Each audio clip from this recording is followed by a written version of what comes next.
Ya, halo Sobat Nerd, kembali lagi di channel Farm Project. Jadi di video kali ini gue akan membahas tentang Hasto guys ya. Udah lama kita ngebahas Hasto ya. Nggak tahu nih, ini kabarnya Hasto dikabarkan gimana nih guys ya. Oh, terakhir tuh kabarnya gimana sih?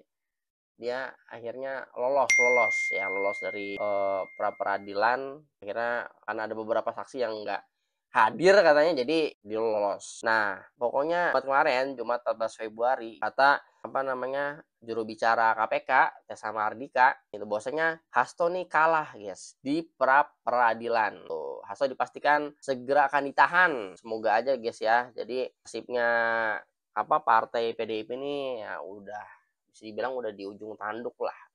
Bagaimana coba videonya kita tonton dulu guys dari Opung Parbelak biar kita tidak gagal paham. Oke, kita simak videonya, check this out guys. Dengar kabar katanya pra peradilan Hasto tidak diterima ya. Opung Parbelak, kok senang kali kau? Aku bukan senang, cuman ngetawain aja. Ternyata semua perjuangannya sia-sia.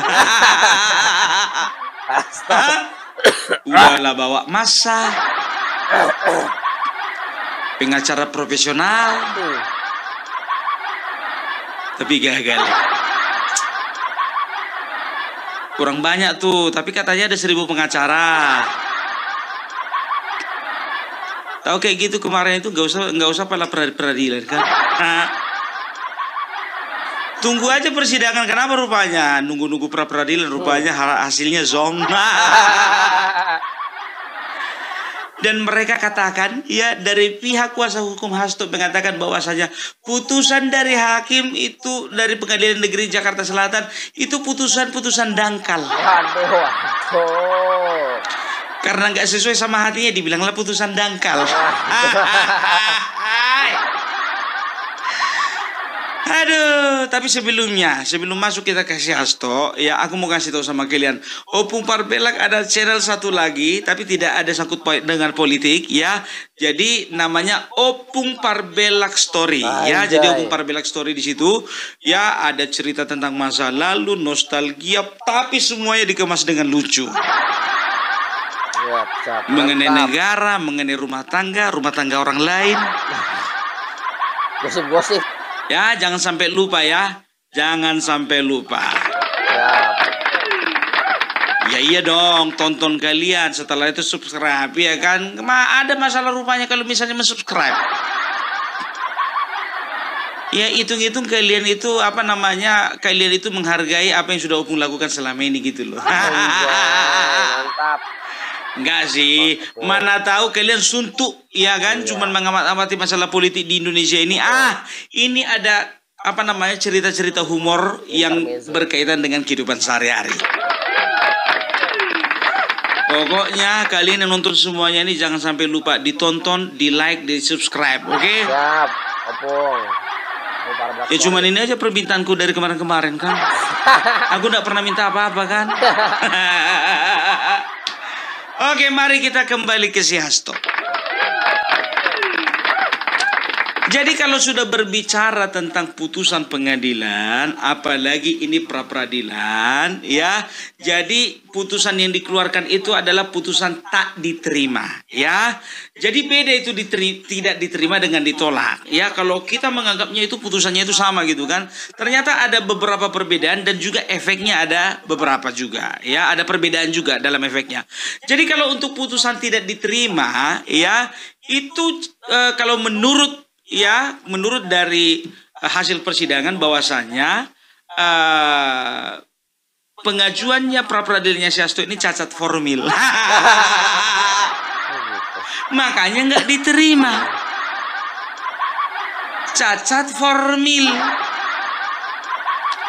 Kenapa bisa cacat formil? Ya, ternyata ya ada beberapa hal. Yang pertama itu ya gugatan yang ditandatangani kuasa berdasarkan surat kuasa ternyata tidak sesuai dengan syarat-syarat yang digariskan. Itu yang pertama. Baru yang kedua, kenapa dikatakan cacat formil? Ternyata gugatannya itu tidak memiliki dasar hukum yang kuat.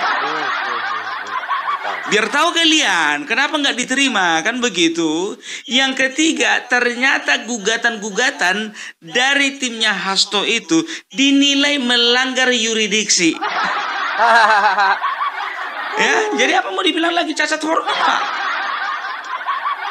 Kecuali kalau misalnya ditolak. Kalau ditolak itu artinya penggugat itu dianggap tidak berhasil membuktikan dalil-dalil gugatannya. Kan begitu. Artinya apa? Artinya ya diterima tapi ditolak gitu. Ya, jadi diterima dulu, setelah itu lakukan persidangan, ya, ada prosesnya, langsung ditolak. Kan begitu kalau memang ditolak. Nah, ini di awal saja sudah tidak diterima. Tidak berprosesnya. Karena dinilai cacat formil. Di awal udah berproses. Bayangkan kalian, dasar-dasar hukumnya tidak jelas. Tapi dibilang timnya si Hasto ini putusan dari Pengadilan Negeri Jakarta Selatan dangkal. Sebetulnya yang dangkal itu kalian. Kenapa cacat formil? Kenapa sesuatu yang tidak sesuai dengan garis-garis yang ditentukan, kenapa itu kalian bawa ke persidangan? Betul. Dan juga dianggap kabur katanya, dianggap kabur dan tidak jelas. Ya, gugatan dari si Hasto ini. Karena apa? Hasto menginginkan supaya status tersangkanya itu dinyatakan tidak sah. Dinyatakan tidak sah kalau memang mereka memiliki bukti. Ya, mereka memiliki saksi. Mereka bisa membuktikan bahwasannya semuanya itu sudah bisa memiliki kekuatan gitu di persidangan. Nah, ini enggak. Kasihan kan? Maunya kemarin itu nggak usah bikin pra peradilan. Kalau emang seperti itu, ya, itu pengacara-pengacara itu patungan aja, ya kan, patungan ongkosi si Hasto untuk ke luar negeri. Oh, nggak bisa ya, udah dicekal ya. Iya. Ngomong 1000. Alah, dari kemarin-kemarin gitu aja orang ini, ya, mulai dari Pilpres kemarin, ya, bahwasanya tim kuasa hukum Ganjar didampingi oleh 1000 pengacara. Nggak mau kalah dia sama timnya si Anies, 1000 malaikat. Buset. Untuk apa 1000 pengacara kalau nggak bisa bikin apa-apa? Iya. Atau kualitas pengacaranya dipertanyakan. Aduh, kasihan kali aku ngeliat si Hasto dia gantung nih. Dan Hasto mengatakan apa? Saya siap menerima semua putusan. Pasrah dia, hopeless. Ya memang harus siap. Kenapa nggak siap? Ya kan, itu dia. Jadi kalau bisa dikatakan, ya, kalau ku prediksi ini nggak bakalan selamat lagi nih. Coba bayangkan kalian, mulai dari awal pun juga KPK sudah memberikan bukti-bukti yang kuat, sudah menghadirkan saksi-saksi yang kuat, ya. Apalagi kemarin mereka berdalih, ya, pihak sebelah sana berdalih bahwasanya penangkapan atau penyadapannya telepon dari Hasto, dari klien kami Hasto, dinyatakan sebetulnya itu tidak sah. Dan itu adalah tindakan sewenang-wenang. Ternyata sebelum memeriksa HP-nya si Hasto, ternyata ada 12 nomor telepon juga yang disadapkan. Itu makanya aku bilang, dari awal sudah aku katakan bahwasanya ketua KPK sekarang, Setio Budianto, itu nggak main-main. Ini bukan Firly Bahuri, bro, yang punya kedekatan dengan Ibu Megawati. Ini Setio Budianto. Terserah kalian bilang itu orangnya Jokowi. Kok kalian bilang itu orangnya Jokowi, sementara yang memilih ketua KPK itu adalah unsur-unsur dari anggota dewan di legislatif. Kemarin sebelum Jokowi, Bapak Jokowi lengser, kan juga kan kalian juga yang menyetujui kan? Sekarang disalahkan Jokowi yang memilih anggota DPR. Pas giliran kayak gini, inilah pilihan Jokowi itu. Apalagi mau dibilang orang ini ya susah. Aku nggak bisa membayangkan bagaimana perasaannya si Hasto. Hancur. Mana sebentar lagi mau kongres. Kongres bentar lagi. Bulan berapa? Bulan 5. Kalau sempat belum diputuskan ini si Hasto ini, ya mau ditahan kapan ya? Kalau mau ditahan kapan kan tergantung kejaksaannya itu. Kapan waktu yang paling tepat? Aku curiganya ini besoknya kongres, hari ini ditahan. Mantap sih tuh. Hah? Iya, hari ini ditahan kan begitu kan? Udah buyar semua rencana mereka. Boom. Oh, datanglah lagi ditanya, iya kan? Kenapa? Ini adalah kriminalisasi. Loh, kriminalisasi bagaimana? Ya menurut kami ini waktu yang paling tepat menangkap. Jadi sudah sah dan gugur ya yang menyatakan bahwasanya ini adalah politisasi dan juga kriminalisasi. Ya, jadi hakim tunggal Jumianto pun juga mengatakan bahwasanya ya penetapan Hasto sebagai tersangka sah. Udah sah apa lagi? Tersangka.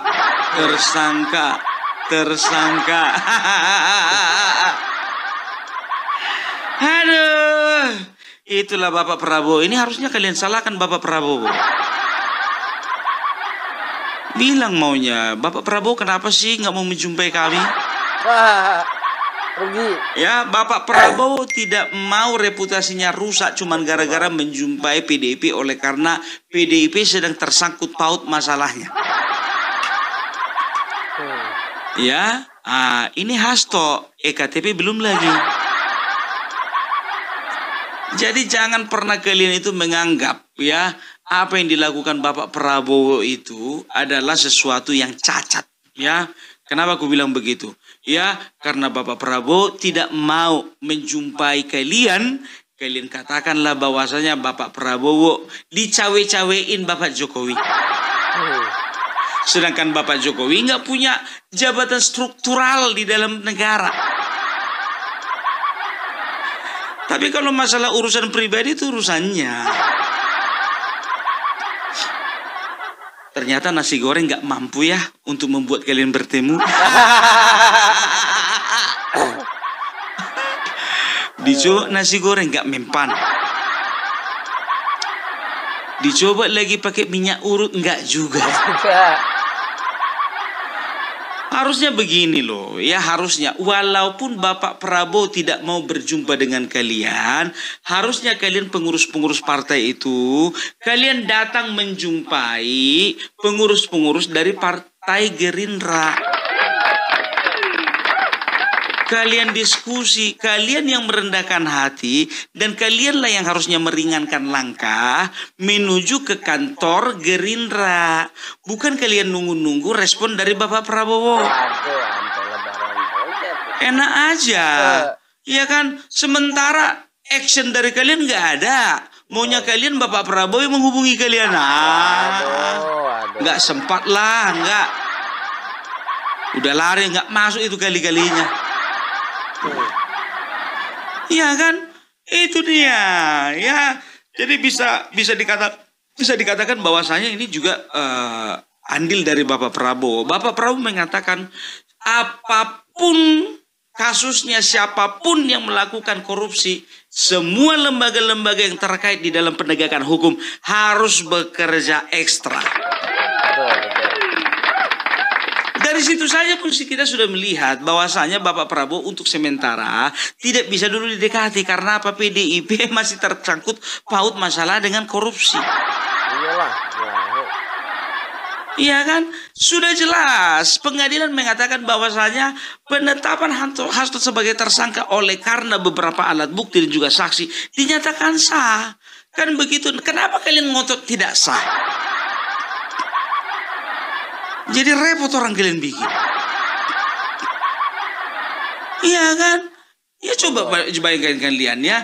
Obstruction of justice. Bahwasanya Hasto lah yang menyuruh untuk Harun Masiku menenggelamkan handphonenya, ponselnya. Dari situ saja pun juga dari keterangan berbagai saksi, ya, dan juga sudah isi WhatsApp-nya juga sudah disadap. Itu sudah membuktikan, ya, bahwasanya namanya Hasto itu betul-betul melakukan kejahatan. Ya, setelah itu masalah penyuapan. Sudah terang-terangan, ya, Hasto itu memberikan sekitar 600 atau 700 atau 800 juta kepada Wahyu Setiawan dan juga si Agustiani. Itu berdasarkan dengan bukti dan berdasarkan dengan saksi. Apalagi rupanya. Ya, yang kalian permasalahkan itu penetapannya tidak sah. Apa tidak sah? Emang kalian kira KPK bodoh? Oke guys, jadi itu ya guys videonya ya. Jadi intinya adalah Hasto ini kalah ya di pra-peradilan karena gugatan-gugatannya itu ya wadaw ya, absurd.